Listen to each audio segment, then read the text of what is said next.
India's story with the British is complex, filled with progress, turmoil, innovation, and tragedy.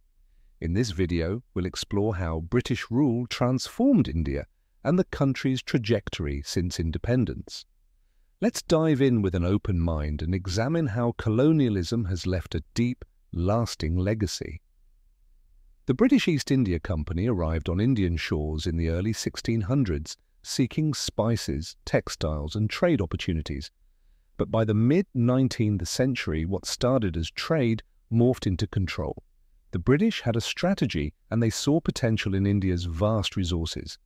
They introduced new systems and infrastructure, which shaped the India we see today. One of the biggest transformations during British rule was the construction of infrastructure. Railways, roads, and telegraphs were built, connecting different regions of India like never before. This network laid the foundation for modern India's trade, communication, and travel. Educational institutions sprang up, and many Indian thinkers and leaders were exposed to new ideas. But this infrastructure was designed to serve British economic interests. Railways made it easier to transport goods from the interior to ports, where raw materials were shipped off to Britain. So, while these changes did modernize India, they were not purely altruistic. The British impact on India's economy is still debated.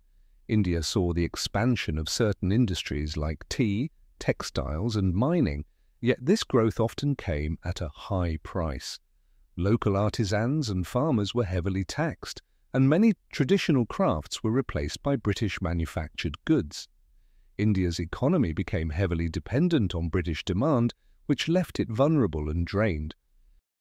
The British introduced Western education to India with institutions that produced scholars, scientists, and leaders. Mahatma Gandhi, Jawaharlal Nehru, Ambedkar all were products of this education system and would go on to lead the country in its fight for independence.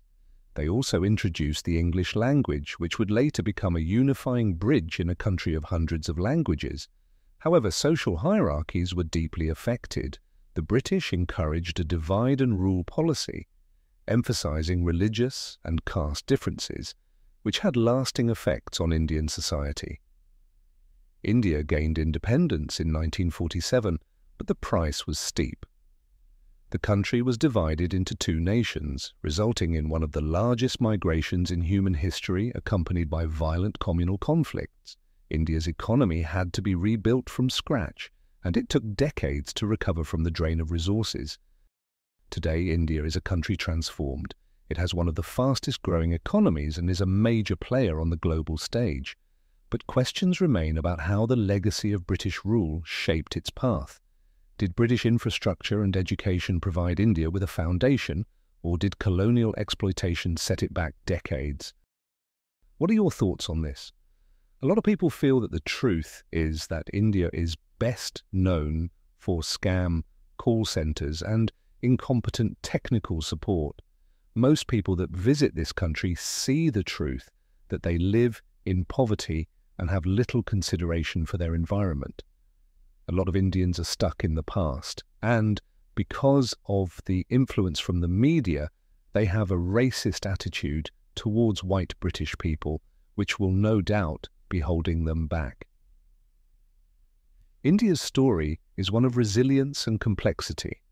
The British influence on India's modernization is undeniable, but so are the scars left by colonial exploitation. As India moves forward, it does so with both a reminder of its past and a vision for its future. India will forever blame its issues on the past. It's like they have an excuse ready and waiting for their shortcomings. In the end, history is never one-sided. To understand India today, we must examine every facet of its past, with all its triumphs and tragedies. Let us learn, reflect, and move forward with these lessons for a better future. Let me know your thoughts in the comments. How do you think India can fix its problems and be a better place for its people to live and be happy?